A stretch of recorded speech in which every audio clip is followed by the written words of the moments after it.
Bonjour à tous. Dans une série de titres ce mardi 2 août, le président ghanéen Nana Akufo-Addo plaide pour que les réparations financières soient versées aux victimes de l'esclavage en Afrique, ajoutant qu'il est grand temps qu'il y ait un débat sur le sujet. Il est temps que l'Afrique, dont 20 millions de fils et de filles ont vu leur liberté réduite et ont été vendus comme esclaves, reçoive également des réparations, écrit le président ghanéen Nana Akufo-Addo. Mamadou Diouf, bonjour, vous allez bien? Bonjour Michel. Alors, avant d'aller en profondeur sur ce titre du président ghanéen Nana Akufo-Addo, on va rappeler ces temps sombres de l'histoire de l'Afrique, l'esclavage. Vous avez bien utilisé le mot qu'il faut des temps sombres. 200 ans d'esclavage dans certains pays, puisque ça n'a pas commencé au même moment au niveau de tous les pays. Vous avez des pays qui l'ont vécu pendant 200 ans. On a d'ailleurs des vestiges dans certains de nos pays, puisque souvent, pour amener les esclaves très rapidement, ils ont installé des sortes de quartiers généraux à côté de la plage pour les pays qui sont des pays côtiers, pour pouvoir faire partir les esclaves à travers l'océan. N'oublions pas que l'esclavage, c'était déjà venir prendre des gens par la force, les envoyer en particulier en Amérique, puisque c'est là où on avait balancé le plus gros lot, pour les faire travailler par la force, sans salaire, sans respect, sans quoi que ce soit. Tout le monde se rappelle dans son cours d'histoire ce qu'on appelait le code noir. Quand tu regardes ce que ça faisait par rapport à celui qui n'est pas esclave, ça te permet d'imaginer qu'est-ce que l'esclave pouvait avoir comme droit dans ces conditions-là. Il faut voir également les conditions dans lesquelles ils ont trouvé l'Afrique à l'époque et ce que la traite négrière a entraîné comme conséquence. Finalement, vendre un esclave était devenu quelque chose de lucratif. Les gens se sont mis à se faire des guerres entre les royaumes pour pouvoir trouver des esclaves à vendre, ce qui faisait de la déstabilisation, des morts qui ne sont pas comptabilisés quand on parle des esclaves.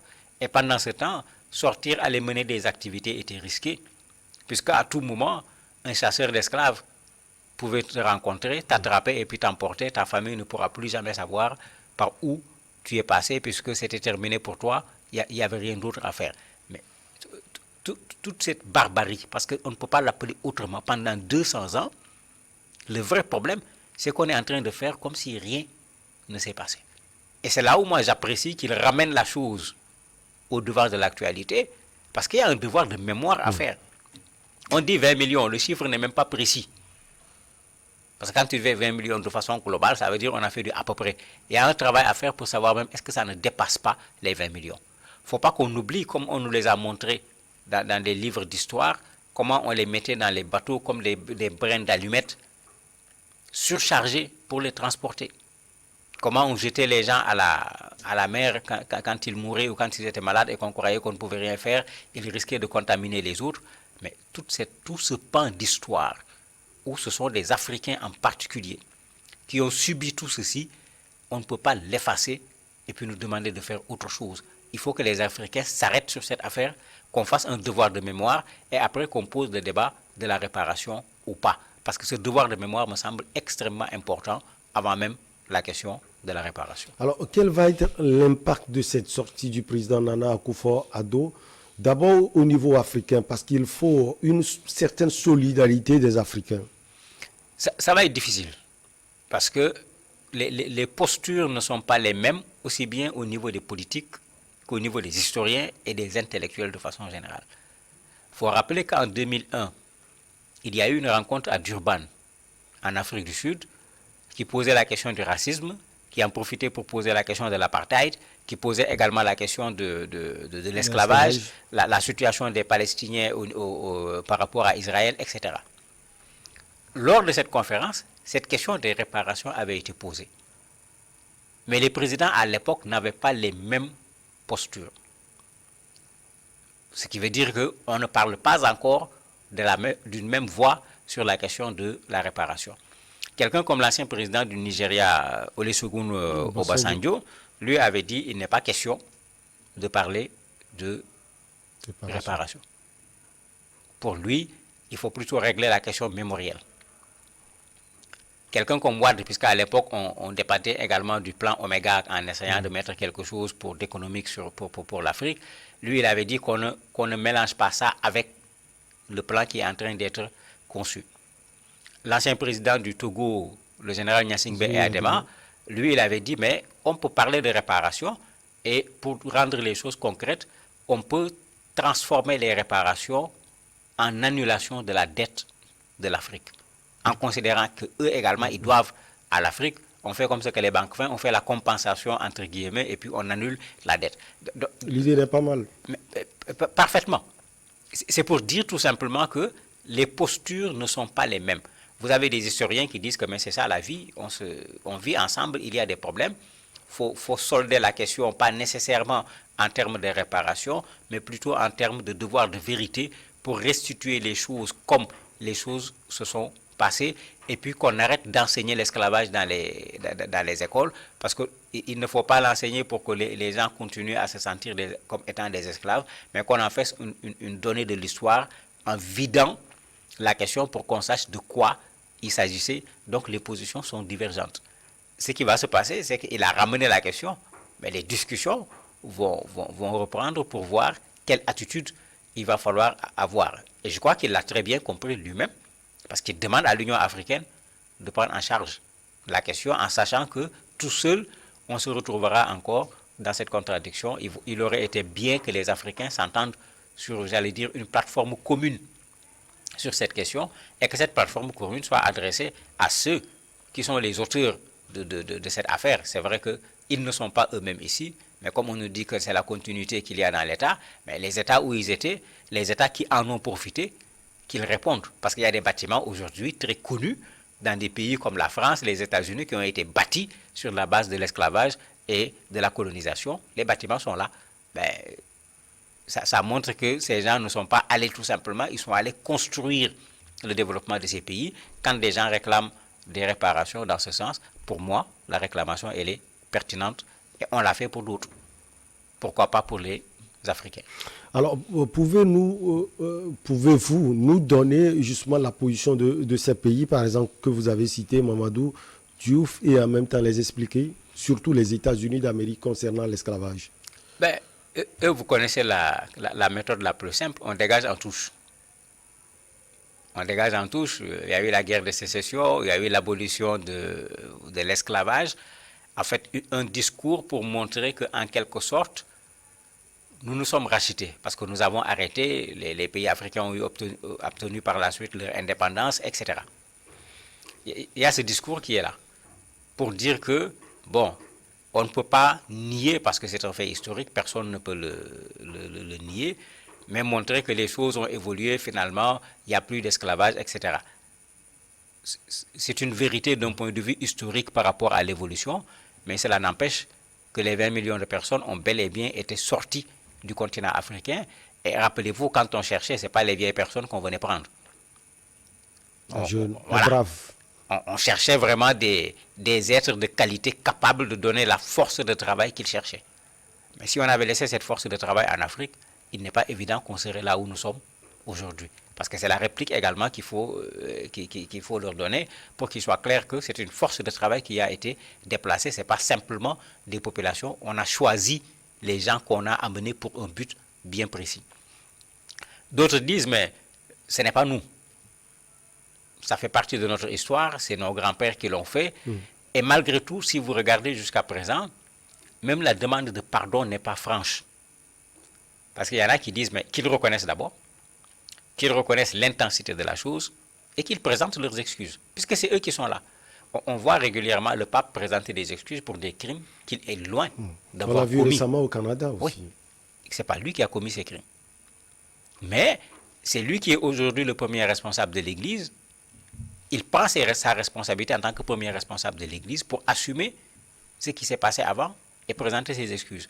Même ça, jusqu'à présent, est-ce que vous avez vu un pays européen, les États-Unis, se planter devant les gens, reconnaître effectivement que ça c'est une barbarie avant de demander pardon? Pourtant, ces mêmes pays sont souvent pressés de dire que la Turquie a fait génocide ici, tel a fait génocide là-bas. Eux, ce qu'ils ont fait, ça s'appelle comment? Mais c'est pourquoi il faut qu'on prenne nos responsabilités, qu'il n'y ait pas ce double langage par rapport à des faits qui sont là où il y a eu de l'exploitation de l'être humain avec des morts, avec des situations extrêmement compliquées d'un point de vue social. Mais c'est ce travail que nous-mêmes, nous devons faire. C'est aux intellectuels africains de faire ce travail. Le président ghanéen, c'est son rôle de soulever la question. À nous maintenant de faire le travail, de donner les arguments pour que les autres, les responsables, les bénéficiaires, mais acceptent qu'ils doivent quelque chose à l'Afrique.